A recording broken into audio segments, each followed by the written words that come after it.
Good evening. Welcome to another super exciting edition of So Into Bourbon. And tonight, Charlie, we're asking the question. What question, Glenn? Can great bourbon come from California? Or is that just a pipe dream? I see what he did there. Redwood.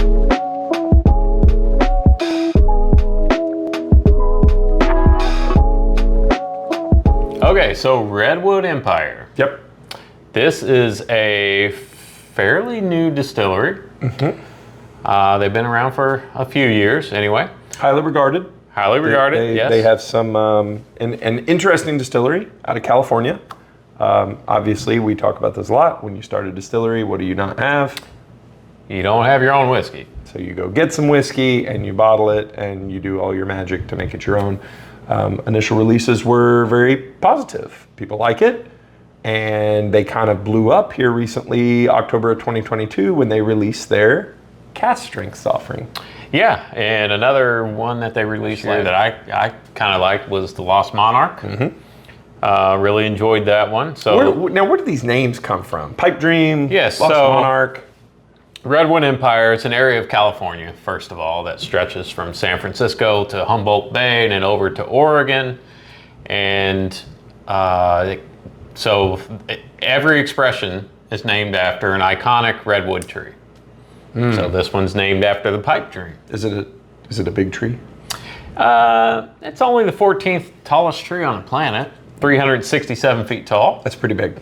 And it's kind of getting up there in age. That's cool. If you're going to name your bourbon after something, naming it after the 14th largest tree on the planet. Absolutely. Is pretty cool. 1,340 years old this tree is. That's pretty old. Yeah. Make a lot of barrels out of that. You could make a lot of barrels. I'm kidding. Don't send your emails. So anyway, this distillery was actually inspired by John Muir, the father of our national parks. Father of our national parks. He was a conservationist, and so his caricatures on every bottle. They have nice artwork. I'll kind of let you see that there. Steady-handed. And you've probably seen, so I know I've talked to some friends of mine about, bourbon people, and they're like, oh, I've always seen those. I've always seen them, but, they're not super expensive. No. At least their standard offerings. They're typically under $40. Yeah, absolutely. Now, the cask strengths are a little different. They're a little more rare, a little more expensive. They're going to run you somewhere 80 to 120 if you can find them. But I think it's kind of fallen, at least where we are, in kind of bourbon mecca, by the wayside. A lot of people just leave it on the shelf because it's just another offering. So it can get lost on the shelf. Yeah, I'm excited to try this. I am too. So this particular expression, let's talk a little bit about it. Can't wait. It's a blend of 4 to 12-year-old barrels. Okay. The mash bill is 75% corn, 12% rye, 4% malted barley. Okay. And this is a blend of bourbons from California, Indiana, Kentucky, and Tennessee. So they are starting to use some of their own distillate. It's like whiskey across America. Yeah, absolutely. There. So kind of excited. It's 90 proof. 90 proof. And we don't know the age. Yes, we do. I just told you the age. You just said it's a blend of 4 and 12. I'm going to edit that out. No, we're not. We're leaving it in. So we haven't filmed in like a week and a half. We're a little rusty. We're a little rusty. Glenn was on vacation. I was out of town. It was a whole thing. So what I was going to get to, $36 for this bottle. Pretty cheap. Yeah. Considering. So, well, pick that stuff up and let's start swirling. It's got a nice copper color to it. Yeah. Not real dark. It's not dark light, at all. But what you would expect for about a bourbon. Mine's got a great cling to the glass. I mean, it's very syrupy. It's got a nice nose. Really does. It really has a nice. You get the sweetness from the corn, a little bit of that rye spice. And I get a little bit of your cola that you like. Yeah, there. I'm picking up that. And I was which is funny because you always pick up on a licorice note that I never do. And that's kind of when I'm picking up on this one. Yeah, I get it. Or maybe I'm off base. I don't know. No, I do get a little bit of that black licorice there. Yeah. A really pleasant nose. It is a little hot though. I get a little ethanol for 90 proof. For 90 proof. Yeah, let's see how it tastes. Pipe dream. Cheers.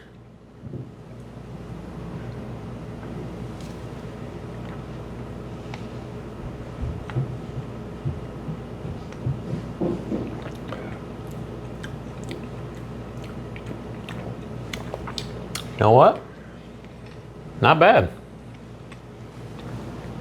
I'm gonna let you go first because I'm still kind of processing a little bit. It's very familiar. It is to me a little hot for 90 proof. There is a little more Kentucky hug than I would expect, but flavor wise, it's very pleasant. You get that kind of classic. The rye comes through. You get a little bit of that spicy pop on your tongue from the rye. That sweet corn. I get a little more oak and dark chocolate than I expected from a 90 proof offering that I am assuming is more 4-year-old than 12-year-old. Yeah, there's definitely some oak on the finish, especially, and like you said, a little bit of that dark chocolate. Yeah. I agree with you. It is a little hot for 90 proof, but I'm not mad about that because I've gotten to a point where 90 proof to me is like, it doesn't really turn my crank like it used to, but it's going to be a blooper. Anyway. I think it gives it just a little bit of punch. It's not, it doesn't, it's not giving me heartburn or anything like that. So it adds a little punch to it. I think it's a really nice bottle of bourbon, especially for the price point, $37. Yeah. Like you said, it's got some character. I feel like this would hold up. It'd hold up with a drop of water or a big cube or even in a cocktail. And for $37, you don't feel real bad about drinking it or opening it or sharing it or drinking the whole thing and going and getting another. No, think about what you can buy for $36 now in the bourbon world. I mean, not much. A half drank open bottle of Henry McKenna? Yeah, so I feel like, this isn't gonna blow you away by any means, but it's definitely a solid pour. So we talk about this, I talk about this all the time. If you're gonna be new, you better be interesting. It's interesting, it's a beautiful bottle. I love the mission because we haven't talked about this, every bottle you buy, they plant a tree. So you can feel good about planting trees in the Pacific Northwest. They have planted over 1 million trees so far. It's a lot of trees. How can you can't feel bad about that. So. Beautiful bottle. The distillery is built with sustainability in mind. All that California stuff. Yeah. California. There's something to love there. Lots to love. Rate it. Oh gosh. Oh, you had to smell it again. You know what? I'm gonna give that a solid 7. I was going to say 6.875 to 7, just depending on what mood I'm in. It's a good bottle. Price point, it's priced right. It's good. It's got a good story. It's a beautiful bottle.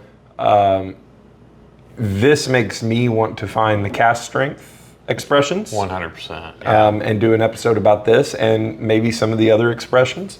I like this a lot. There is really nothing to not like about that bottle. And in this market, that's a great thing. You know what this is? This is your everyday drinker. Yeah. One that you can run out and pay a decent amount of money for and not feel bad about drinking it on a daily basis. Here's why I like... Not that I'm suggesting you should drink on a daily basis, but... Here's why I like bottles like this is, like you said, if you're going to somebody's house, you can bring that with you. It looks beautiful, it looks expensive. You don't have to feel bad if they open it up and pour it over Coke. They're going to enjoy it because it is the bourbon is good. And I would say your average bourbon drinker probably hasn't had this or it's not in their rotation. Yeah. So if you're buying it for a gift for someone, I think it'd make a nice gift. 100%. Or a new bourbon drinker. I think this is a very approachable whiskey that a new bourbon drinker and if nothing else, it's a nice offering on your bar. Yes. One more open bottle. And I'm looking forward to, I'm assuming at some point everything they put out will probably be their own distillate. Yep. I'm guessing. I would think that would be the goal, so that is something to look forward to as well. Can good bourbon come from California? The answer is sort of. Yeah. Some, partly. Yeah, at least the percentage of it. Yeah, and we'll know the answer to that more in the future, right? Here's hoping. Keep it up, Redwood Empire. I like it. Doing a good job. What do we tell the people, Glenn? Charlie, first we're going to tell them not to forget to subscribe and like our channel. Follow. Hit the little bell button so every time we upload a new episode, you will be notified. Follow Glenn on TikTok. Tell him your Whiskey name. Realtor. Join the Facebook group, Sowing the Bourbon on Facebook. And Charlie, Instagram. finally, Keep your wallets close to your butt and your buttonholes tight. Good night, everybody. I like it. I like it a lot. 3, 2, everybody clap your hands. Oh, wait. We're not doing it? Action.